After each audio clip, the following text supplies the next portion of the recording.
Well, hey guys, welcome back to Waters Family Homestead. I want y'all to listen to what this hen's doing. I'm not sure. I've never heard one make that noise.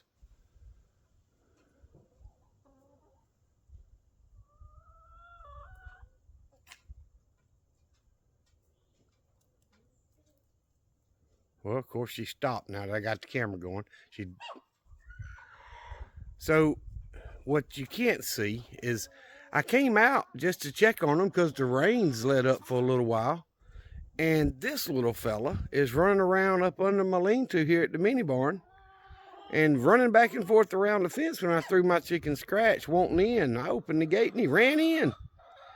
And then he was in the middle pen and I grabbed him, and cause I was standing right at the feed and I grabbed him. He didn't try to fight me or anything, and I turned him in here with Sue because Sue's the least likely to, to actually fight him because he looked like he's a rooster the way his tail straight up. I don't know what breed he is, but he's quick for a little boy or a little girl, whatever it is. But that hen has been making almost rooster noises since I put him in there. She's like she's sounding the alarm or something.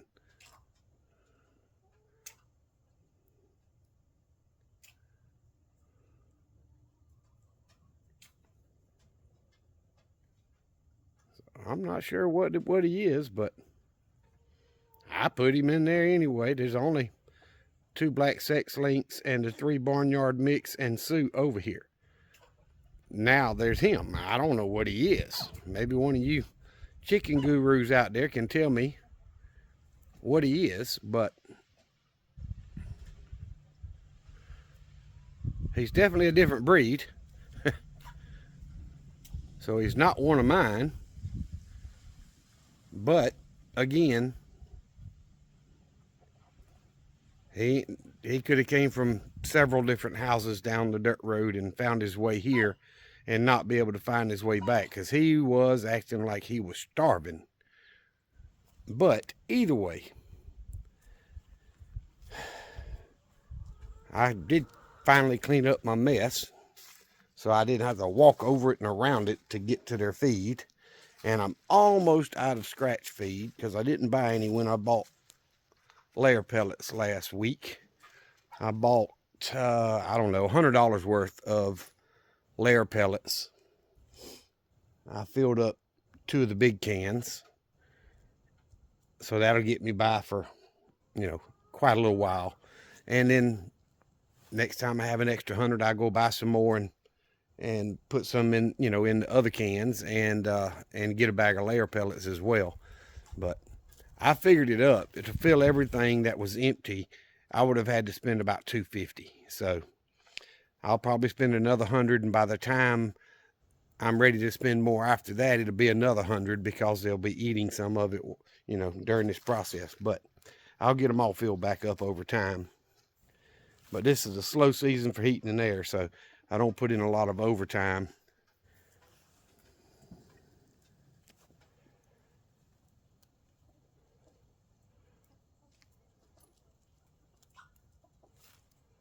All right, I got to go check something out.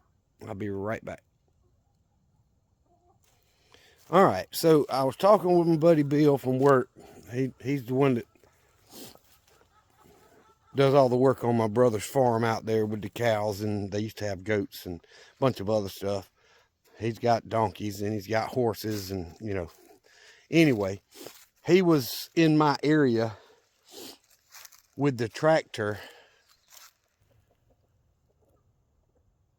and the auger doing some holes for my brother's partner at work, and because he only lives like 5-6 miles from here. So he told me he was going to come by and dig the holes, and I told him where to dig the holes. So he did. And I got home well after dark. I worked till after 7 yesterday. This is Saturday. So I didn't have the opportunity to come out here during daylight to see what he even got done. And I had something scheduled to do this Saturday morning outside of work. So I can see he's laid the gate out here to know where the posts need to go.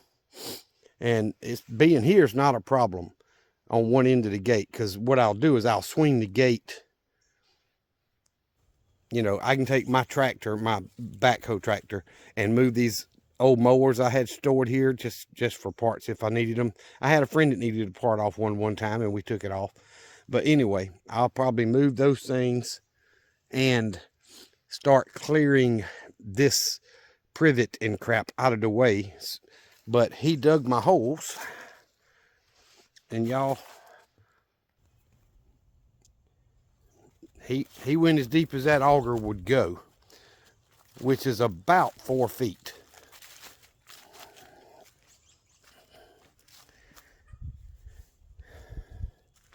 So I drew it out on paper where I wanted him to dig. He's the one that come and dug my holes for me before. This one, some dirt fell back in. I have to clean it out, but that post is going in that hole, and that's the corner post for running the fence down this property line. Now, with that being the problem, he's actually, I don't know if I can use that hole. He probably couldn't get in there to it because the fence line is over here. So he's about 8 or 10 feet in from the fence line with that hole.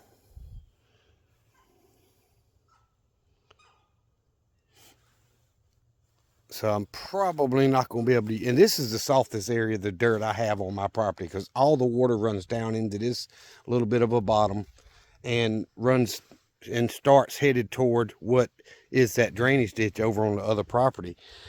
So this is what gets wet and soaks it in really well. Uh-oh, it flew up high. It flew up high. Y'all can't see that, can you? He flew up on the edge of the pin there.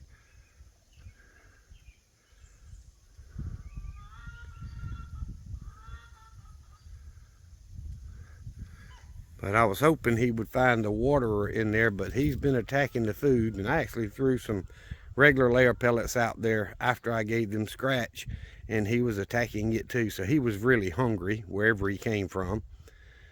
Because mine, once they figure out it's layer pellets, they just kind of go on and start looking for more of this corn scratch.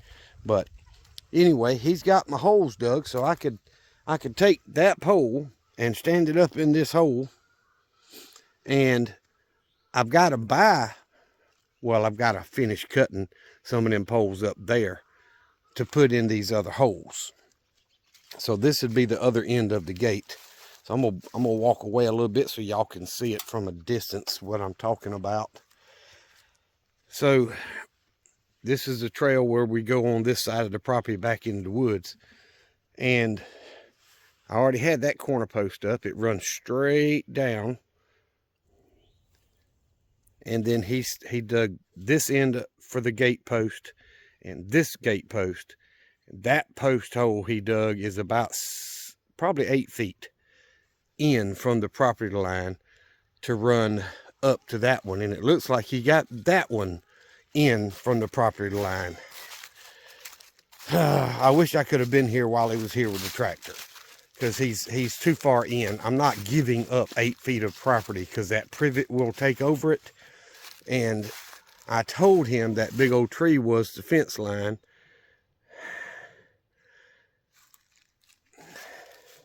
And I'd already gotten up all the old posts that were here, so he didn't know, but the property line should be over here.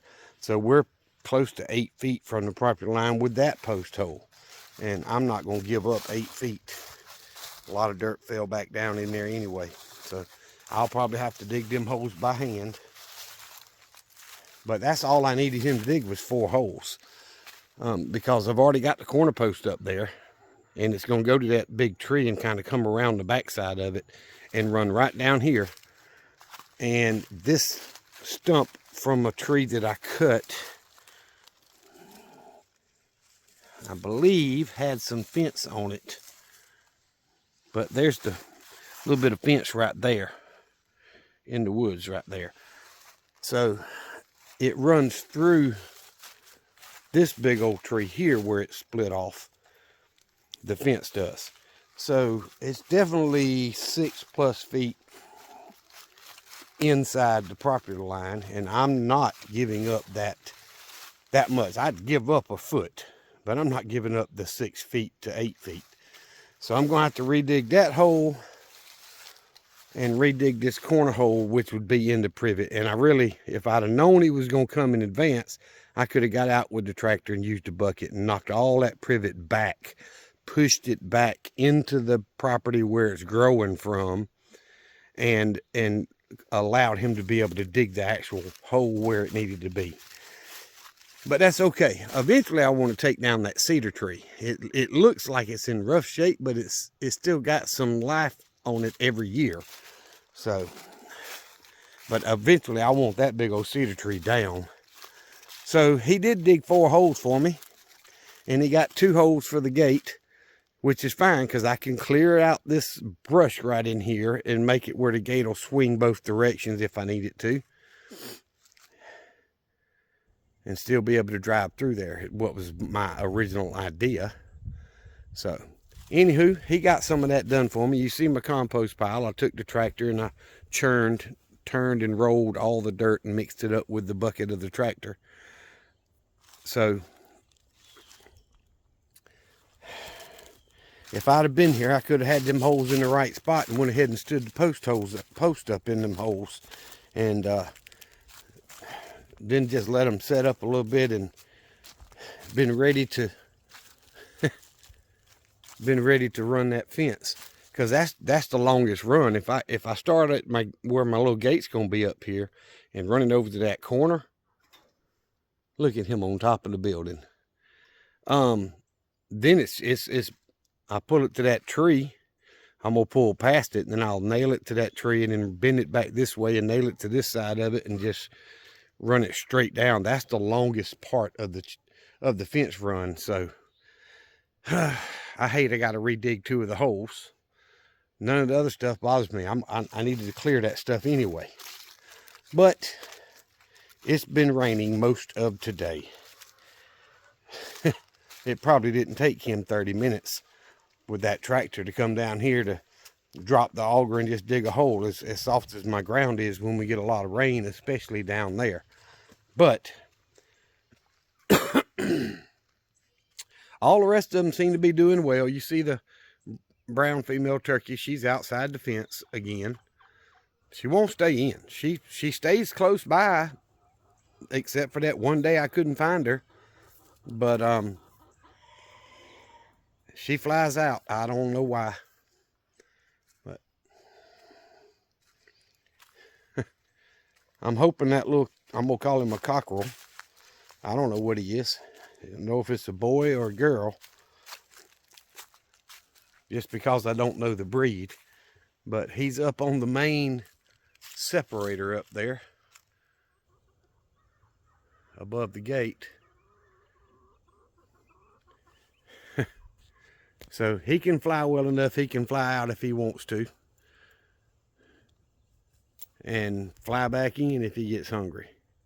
But I was kind of hoping he'd find the feeder in there and the waterer in there and calm down just a little bit. I don't know how long he's been loose. I don't know if he's been fed. I don't know if he's a chicken that may have hatched a clutch of eggs that have never been all caught and put up, or what. I don't know where he came from. But I'll take another chicken, and if it turns out to be a rooster, then it turns out to be a rooster. It'd be all right.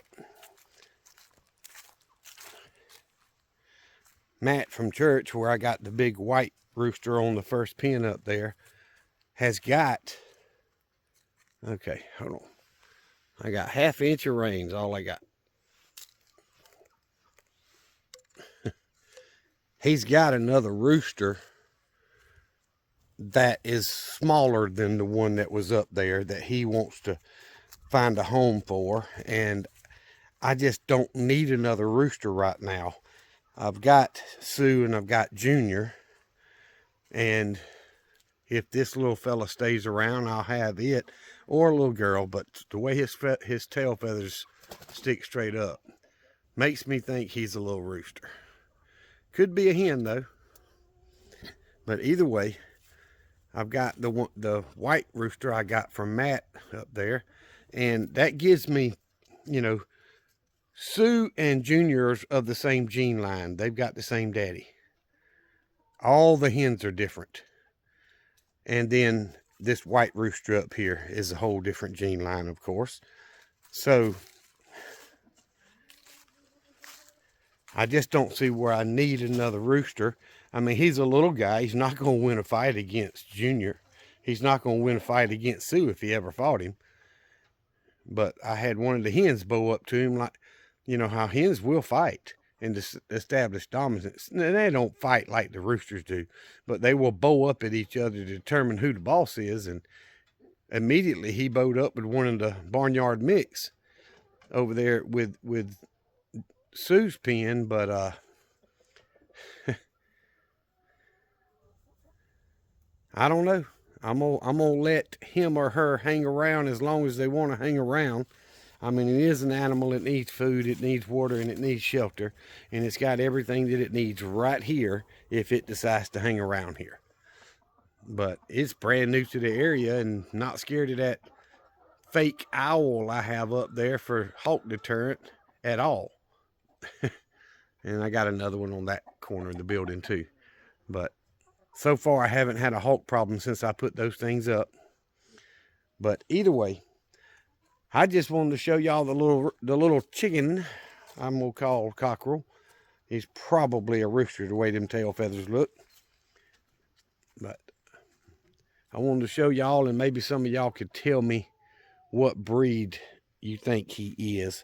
He's probably mixed breed, but he's gonna be the majority of something.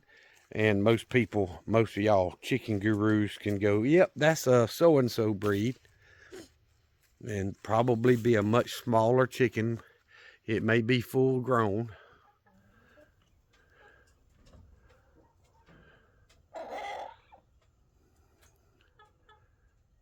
Looks like he's gonna try to fly down. I don't know.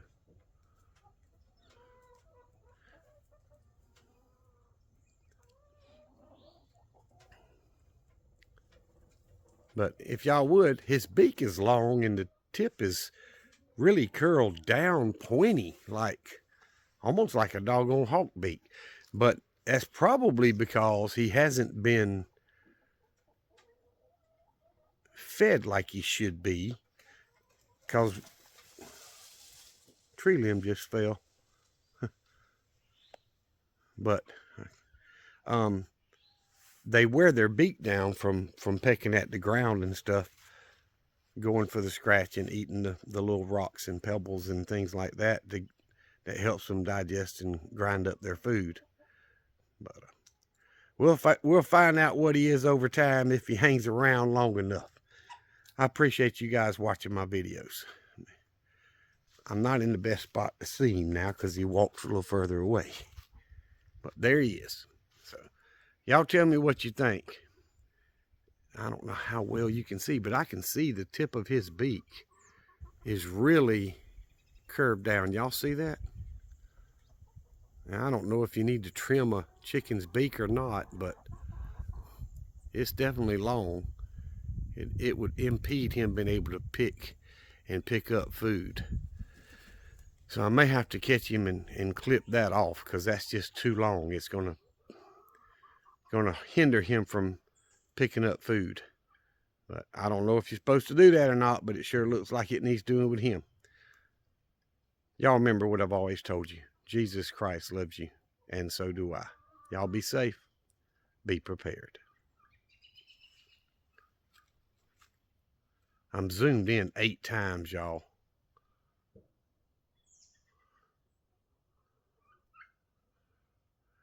You see that beak curling down way past his bottom beak.